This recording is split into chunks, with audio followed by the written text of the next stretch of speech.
ఒక ఆడపిల్లగా బ్రతకడం ఎంత కష్టమో తెలుసా? ఒక్క రోజు కూడా ఊపిరి పీల్చుకోలేవు. వచ్చాడు పెద్ద క్లాస్ట్రోఫోబిక్. పెళ్లికి ముందు అమ్మ నాన్న మాట వినాలి, పెళ్లి తర్వాత మొగుడు అమ్మ నాన్న మాట వినాలి, తర్వాత పిల్లల్ని కనాలి. ఆడపిల్ల పుడితే ఇంకా కంటూనే ఉండాలి. How does it matter? It just 9 months but child. మా డ్రీమ్స్ ని, మా ఇష్టాల్ని పూర్తిగా దొబ్బించుకోవాలి.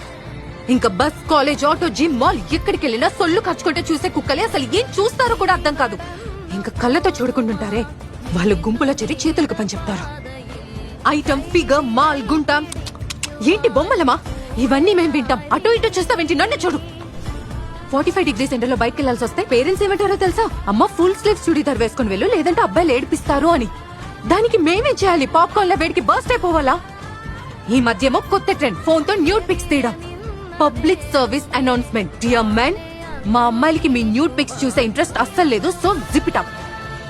సోషల్ మీడియాలో ట్రోల్స్ చేస్తారు, స్లట్ అంటారు, మళ్ళీ అంటారు బ్లాక్ ఎందుకు చేసావు సిస్టర్? సో మిస్బిహేవ్ ఎవరు చేస్తారు? అబ్బాయిలు. ఎవరు వెంటపడి ఏడిపిస్తారు? అబ్బాయిలు. హెరాస్ ఎవరు చేస్తారు? అబ్బాయిలు. కానీ ఇక్కడ ఎవరు ఫ్రీడమ్ దొబ్బింది? మా అమ్మాయిలది. సో అబద్ధాలు అడ్డం మాకేం సరదా కాదు. అబద్ధాలు చెప్తాం ఇంట్లోంచి బయటకు వెళ్ళడానికి. దాన్ని ఎలా అర్థం చేసుకుంటారు? మా క్యారెక్టర్ లూజ్ అనా? ఉన్నది ఒకే జీవితం, నచ్చినట్టు బ్రతికే హక్కు మాకు ఉంది.